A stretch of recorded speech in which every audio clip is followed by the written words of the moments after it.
Hello students, मेरा नाम है सूरज लाड और हम आज पढ़ने वाले हैं फिजिक्स में थर्ड चैप्टर। उसका नाम है मोशन इन स्ट्रेट लाइन। बच्चों, मोशन का नाम सुनते ही हमको पता चल जाएगा कि हम जो भी हमारे आसपास की चीज़ें देखते हैं वो क्या होगी कि हमको मोशन में लगती है। जैसे हम बात करें, अर्थ रोटेट कर रही है, या फिर अपने को कोई भी व्हीकल है तो वो क्या कर रहे हैं, रनिंग हो रहे हैं। या फिर मैं यहाँ पर खड़ा हूँ तो मैं आपको स्टेट लगता हूँ, बट अगर मैं यहाँ पर से ऐसे चल रहा हूँ तो मैं भी आपको मोशन लगेगा। तो ये सारी चीज़ हम ऑब्जर्व करके बोल सकते हैं कि ये सारी की सारी चीज़ें मोशन में है। बट अगर आपको पूछा जाए कि what is the definition of motion, तो बच्चों उस केस में आप क्या बोल पाओगे? मोशन तो वही चीज़ देखनी है। वो मोशन की हम बात करेंगे तो सिंपल डेफिनेशन अगर आप समझो, मेरी पोजीशन फिक्स है अभी बट टाइम रनिंग है। बट अगर टाइम के साथ मेरी पोजीशन चेंज हो रही है, देखो अब टाइम के साथ मेरी पोजीशन चेंज हो रही है, तो जब भी कोई ऑब्जेक्ट, कोई पर्सन या anything that change that position with respect to time, तो हम क्या बोल सकते हैं कि particular thing is in motion. तो वो ही मोशन के बारे में हमको पढ़ना है। बट अब आप देखोगे तो मोशन में भी क्या होगा, डिफरेंट टाइप्स ऑफ मोशन आएंगे। तो हम देखेंगे कि मोशन किस किस टाइप के होंगे। मोशन की हम बात करें तो क्या होगी, एक लीनियर, या आप उसको रेक्टिलिनियर भी बोल सकते हो। लीनियर मोशन होगी, फिर ऑसिलेटिंग मोशन होगी, रोटेशनल मोशन होगी। तो ये सारे बच्चों क्या होगी, अलग अलग टाइप की मोशन होगी। लीनियर मतलब मैं यहाँ पर अभी जो चल रहा हूँ वो लीनियर मोशन हो गई। फिर दूसरी है ऑसिलेशन, मतलब कोई चीज अपनी मिड पॉइंट पर ऊपर नीचे या टू एंड फ्रो कर रही है, तो वो चीज क्या होगी, ऑसिलेशन में है सकेगी। तो वहां पर भी देखो, ये चीज इसका मिड पॉइंट है, अब यहाँ से यहाँ जा रही है, तो विथ रिस्पेक्ट टू टाइम इसकी पोजीशन चेंज हो रही है। नो डाउट कि वो रिपीट हो रही है, but with respect to time position change हो रही है, दैट मीन्स कि थिंग्स इज इन मोशन। दूसरी चीज है रोटेशनल मोशन, मतलब मैं यहाँ पर खड़ा हूँ, सॉरी मेरा एग्जाम्पल नहीं दे सकता स्पेसिफिक में, ये पेन की बात करें, यहाँ से ये अगर कुछ इस तरीके से घूम रही है तो ये क्या हो गया, रोटेशन हो गया, तो ये रोटेशनल मोशन हो जाएगी। अब इसमें से थर्ड चैप्टर में हमको जो पढ़ना है वो है लीनियर मोशन, या बोलो रेक्टिलिनियर मोशन के बारे में। अब यहाँ पर हमको एक फिजिक्स की ब्रांच मिलेगी, काइनेमेटिक्स।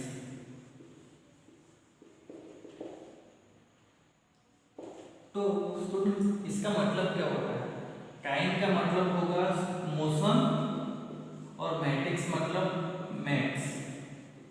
और ये जो ब्रांच है ना, ये स्टडी ऑफ मोशन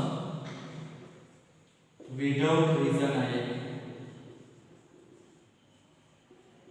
मतलब अगर जैसे आप लोगों की बात करो, आप लोगों को पढ़ना है बट किसके लिए पढ़ते हो, उसका आंसर पूछेंगे तो बहुत सारे लोग आंसर नहीं दे पाएंगे। तो वही चीज़ है कि यहाँ पर कोई चीज़ मोशन में है बट वो मोशन में क्यों है उसका यहाँ पर कोई बात नहीं करना है, हमको सिर्फ मोशन की बात करनी है। मोशन में किसकी, मोशन की, मैथ्स की। ठीक है बच्चों, अब कोई भी चैप्टर में आप कुछ पढ़ोगे तो वहाँ पर क्या होगा, आपको कुछ वेरिएबल मिलेंगे, मतलब जिसके अकॉर्डिंग तो आपको पूरे चैप्टर में स्टडी करनी होगी। तो यहाँ पर भी क्या होगा, मोशन की हम बात करेंगे तो मोशन में भी हमको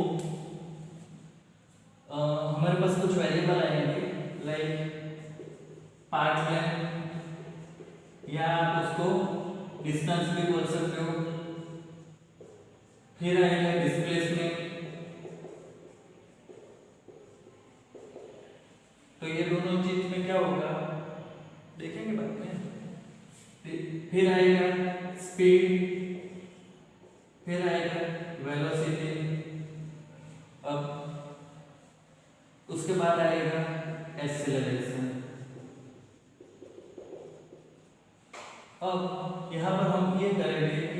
जो पाथ लेंथ होगा उसको हम करेंगे x से डिनोट, डिस्प्लेसमेंट होगा उसको हम करेंगे d से डिनोट, स्पीड होगा उसको हम करेंगे f से डिनोट, वेलोसिटी होगा उसको v से, और एक्सीलरेशन को a से डिनोट करेंगे।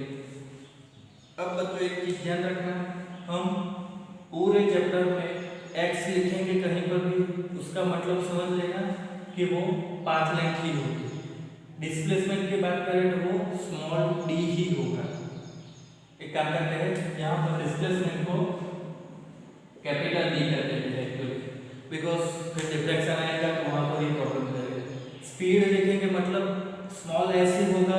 ये चीज़ आप लोग से ध्यान रखना, ताकि क्या होगा कि बाकी के वीडियो में भी आपको ये लिखोगे तो पता चल जाएगा। ये नोट करके रखना अच्छे से। एक्सेलरेशन को ऐसे डिनोट करते हैं, ठीक है। तो ये चीज़ हो गई कि हम किसके रिगार्डिंग स्टडी करने वाले हैं। तो अब हम आज स्टार्ट करेंगे पाथ लेंथ से।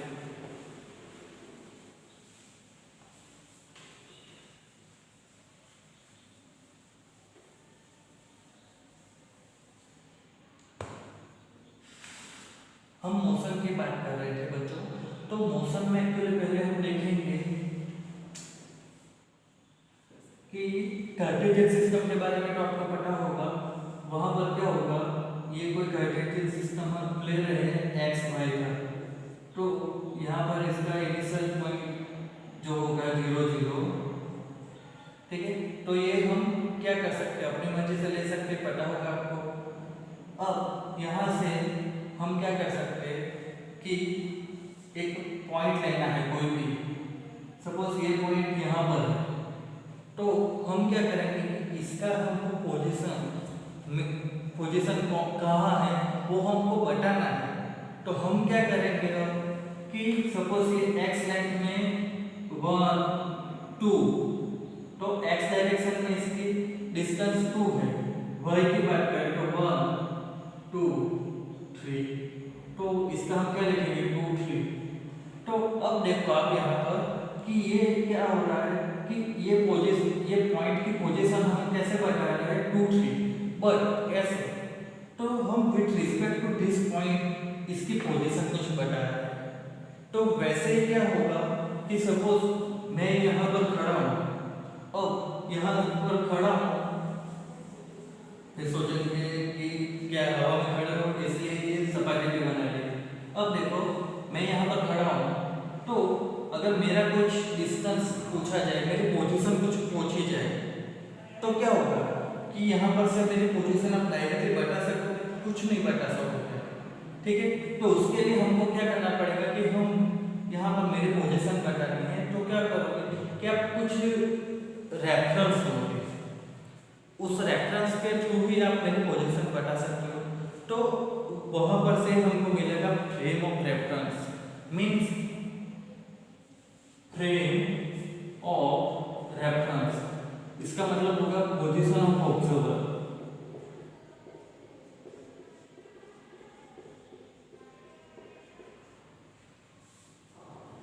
अगर मैं यहाँ पर खड़ा हूँ, मेरे पोजीशन के बारे में पूछना है या बताना है तो नहीं बता सकता, बट अगर आप लोग यहाँ पर खड़े हो, ठीक है, और आप यहाँ से पूछोगे, मतलब यहाँ से आप मेरे को बोल सकते हो कि आप यहाँ से, मतलब ये कोई पॉइंट है, मतलब आप ही खड़े हो, तो आपसे मैं 10 मीटर दूर हूँ, ऐसा मेरी पोजीशन के बारे में बोल सकते हो।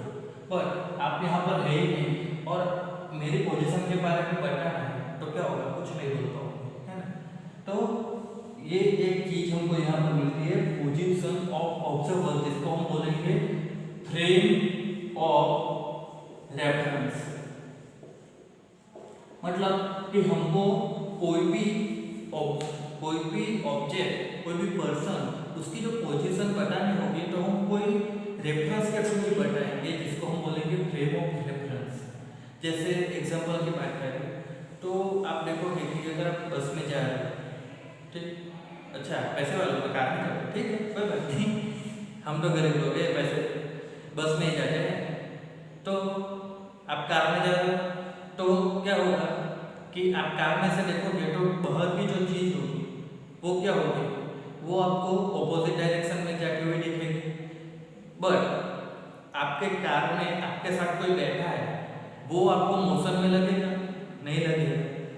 थिंक बाहर से कोई आपको देख रहा है तो वो आपको कैसा सोचेगा कि आप मोशन कर रहे हो, है ना? तो आप समझ सकते हो ना कि जब पोजीशन ऑफ ऑब्जर्वर चेंज हो जाती है तो क्या हो जाता है कि पर्सपेक्टिव चेंज हो जाता है। तो जो फ्रेम ऑफ रेफरेंस है वो बहुत ही इम्पोर्टेंट है। आप कहाँ से कोई चीज़ को ऑब्जर्व कर रहे हो वो चीज़ बहुत ही इम्पोर्टेंट है, ठीक है। अब हम यहाँ पर क्या करेंगे कि इसी पर रेफरेंस लेके हम कोई भी चीज़ का पोजीशन बताना हो तो क्या कर देंगे कि कार्टेशियन सिस्टम में एक्स और वाई एक्सिस ले लेंगे, यहाँ पर 0 0 पॉइंट रख देंगे और फिर इधर कहीं पर भी बताना हो तो विद रिस्पेक्ट टू 0 0 हम उसकी पोजीशन बताएंगे। ये मैथमेटिकली कैलकुलेशन के लिए, ठीक है। वरना आप फिर क्लास में बैठो या आप कहीं जा रहे हो और वहाँ पर एक्स वाई जोड़ने की जरूरत नहीं है। अब ये हो गया पोजीशन के बारे में। तो मतलब कोई भी चीज़ की पोजीशन बतानी हो तो वहाँ पर फ्रेम ऑफ रेफरेंस बहुत ही जरूरी है। आप किस पे रेफरेंस में बता रहे हो वो बहुत ही जरूरी है।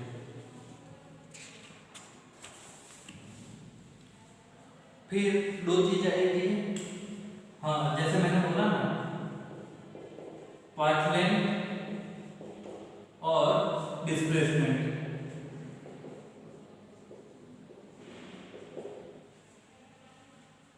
तो पाथ लेंथ जो होगा वो होगा स्केलर क्वांटिटी और डिस्प्लेसमेंट होगा वेक्टर क्वांटिटी।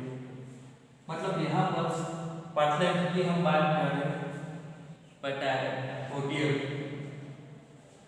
पाथ लेंथ की हम बात करें तो वो स्केलर होता है। मतलब क्या होगा कि यहाँ पर हमको डायरेक्शन की जरूरत नहीं है, बट डिस्प्लेसमेंट उसमें क्या है, वेक्टर क्वांटिटी है, तो हम यहाँ पर डायरेक्शन को कंसीडर करें।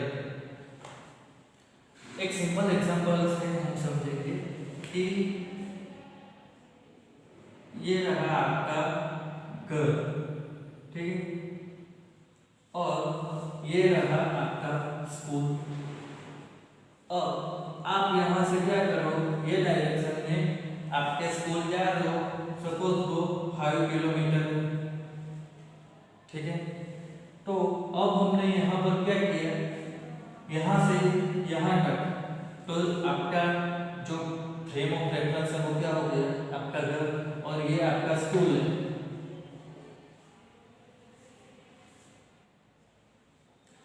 अब आपका होम से आपका स्कूल 5 किलोमीटर दूर है, तो यहाँ पर पाथ लेंथ की हम बात करेंगे तो क्या होगा कि यहाँ पर x, पाथ लेंथ का x बोला 5 किलोमीटर आएगा, और डिस्प्लेसमेंट की बात करें तो वो भी क्या होगा, 5 किलोमीटर आएगा।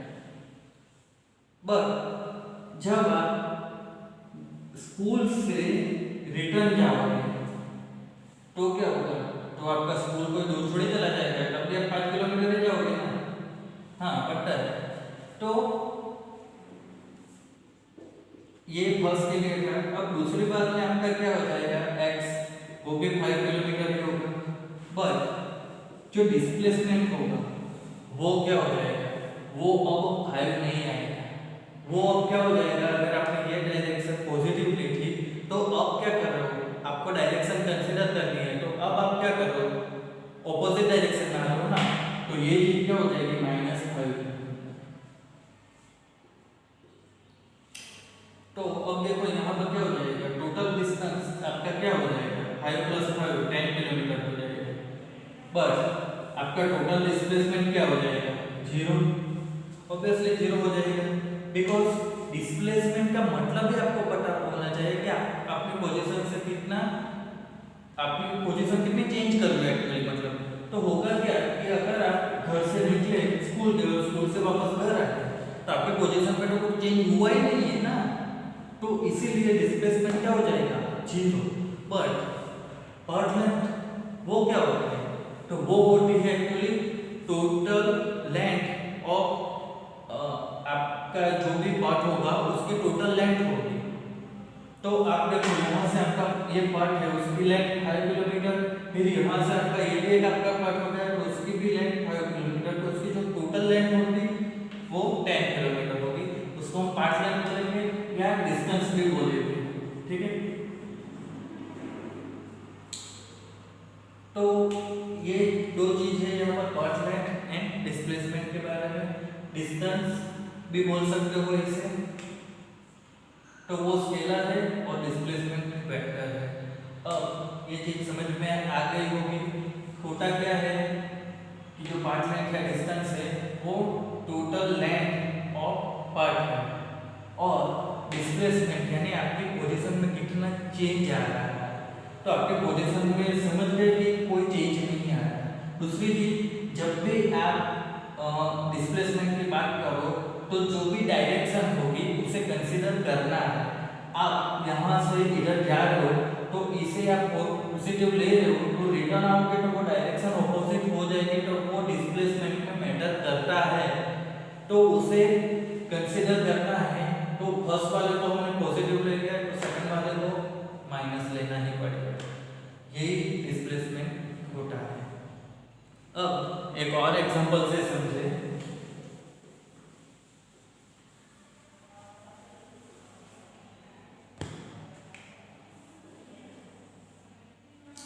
हम यहाँ पर डायरेक्ट नंबर ही लेंगे।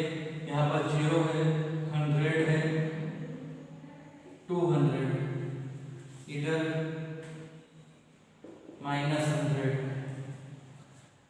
अब देखो यहाँ से कोई पर्सन अपनी जर्नी स्टार्ट करता है, ठीक है। ये 3 हाथ पैर वाले, मैं तो नहीं, आप लोग ही होंगे, है ना।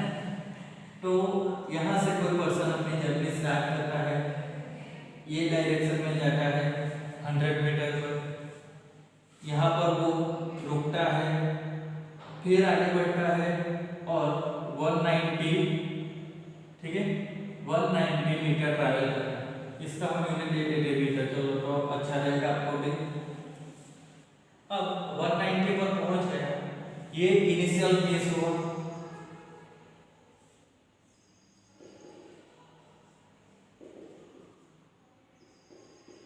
यहाँ पर वो 10 मिनट रुका,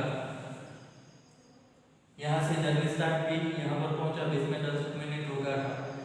अब यहाँ से वो रिटर्न क्या होता है कि उसको भी पता चल गया कि मैं जहाँ पर रुका था वो ही मेरे को जाना था, तो ये अगेन क्या करता है, ये पोजीशन पर वापस आ जाता है।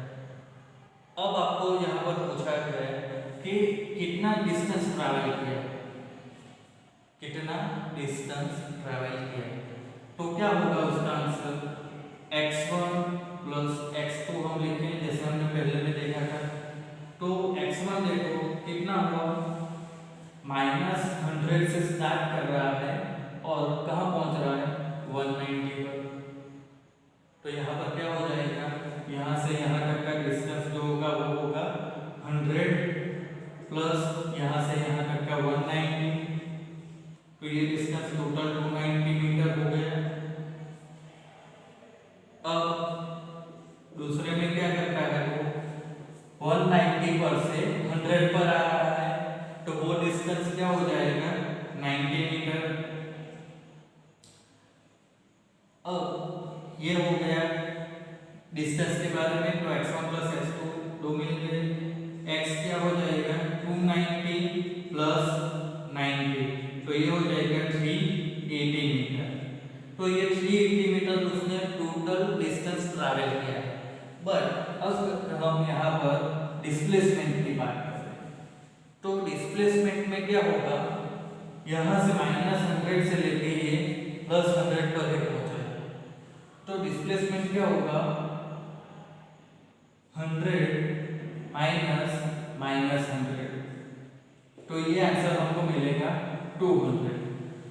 अब ये कैसा है, ये इसका एक फॉर्मूला है वो मैं बता रहा हूँ, और 200 है तो आप सिंपल समझ चुके हो कि यहाँ से जर्नी स्टार्ट की है तो यहाँ से यहाँ ट्रैवल करने में 100 डिस्टेंस किया, फिर यहाँ से यहाँ तक, तो उसका पोजीशन में यहाँ से लेके यहाँ तक का चेंज है तो टोटल 200 है, वो समझ सकते हो।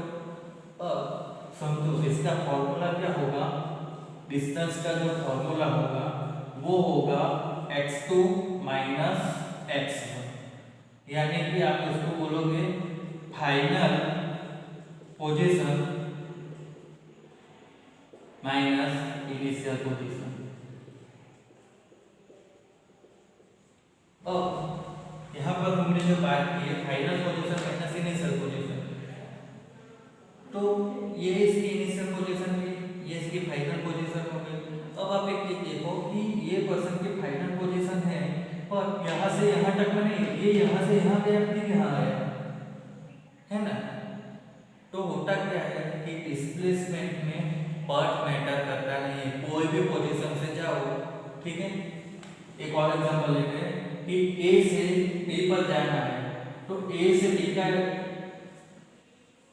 डिस्टेंस यहाँ से यहाँ ये वे से भी जा सकते हो, ये वे से भी जा सकते हो, यहाँ से यहाँ पर भी जा सकते हो, ठीक है। तो 1 2 3 4 A से B जाना है, 4 अलग अलग वे है, तो आप कोई भी वे से A से B पर जा सकते हो। बट जब भी डिस्प्लेसमेंट की बात करेंगे तो B की पोजीशन माइनस A की पोजीशन जो होगी वो ही क्या होगी, उनको डिस्प्लेसमेंट देगी, ठीक है। तो डिस्प्लेसमेंट को आप एक और तरीके से भी समझ सकते हो कि smallest distance between 2 point, smallest distance between 2 point that is displacement, ठीक है। अब यहाँ पर क्या होगा, एक चीज और भी हो सकती है कि ये तो कोई अलग अलग पॉइंट हो गए इससे। अब समझो कि A से कोई ने जर्नी स्टार्ट की और वो इस तरीके से राउंड करके क्या हो गया, अगेन A पर ही आ गया, तो ये केस में भी क्या हो जाएगा, डिस्प्लेसमेंट 0 आ जाएगा। यहाँ पर D इक्वल टू क्या हो जाएगा, 0। दूसरी चीज यहाँ पर हमने क्या लिखा, डिस्प्लेसमेंट जो होगा वो क्या होगा, स्मॉलेस्ट डिस्टेंस बिटवीन 2 पॉइंट। ये दोनों चीज से हम क्या समझ सकते हो, डिस्प्लेसमेंट और डिस्टेंस दोनों का हम कंपेयर करें तो x और a, x ऑलवेज ग्रेटर और equal to displacement. Distance displacement से ज्यादा होगा या इक्वल होगा, कम नहीं हो सकता। दूसरी चीज ये ऑलवेज पॉजिटिव होगा, डिस्टेंस ऑलवेज पॉजिटिव होगा। डिस्प्लेसमेंट की बात करें तो डिस्प्लेसमेंट पॉजिटिव, नेगेटिव, 0 तीनों वैल्यू हो सकती है। तो ये चीज याद रखना डिस्टेंस और डिस्प्लेसमेंट के बारे में, ठीक है। तो नेक्स्ट वीडियो में हम इसके लेक्चर के बाद नेक्स्ट वीडियो में हम इसके न्यूमेरिकल्स के बारे में पढ़ेंगे। अब तक जो पढ़ा है वो अच्छे से समझ लेना, इसका कॉन्सेप्ट क्लियर कर लेना। एक चीज और याद रखना कि हम ऑलवेज पार्ट के डिस्टेंस को x से डिनोट करेंगे, डिस्प्लेसमेंट को कैपिटल D से डिनोट करेंगे। और ये चीज खास याद रखनी है कि डिस्टेंस ऑलवेज ग्रेटर और इक्वल टू डिस्प्लेसमेंट। डिस्टेंस की वैल्यू पॉजिटिव आएगी, डिस्प्लेसमेंट की वैल्यू पॉजिटिव, नेगेटिव, 0 कुछ भी आ सकती है। यहाँ पर आपने देखा यहाँ से यहाँ गए तो ये डिस्प्लेसमेंट की वैल्यू 0 हो गई। अब आप यहाँ पर देखो तो कोई पर्सन यहाँ से ये वे से जाएगा तो ऑब्वियसली उसका डिस्टेंस क्या हो जाएगा, फर्स्ट वे से जाओगे तो डिस्टेंस बढ़ जाएगा, पर सेकंड वे से जाओगे तो उसका क्या होगा, डिस्टेंस कम हो जाएगा।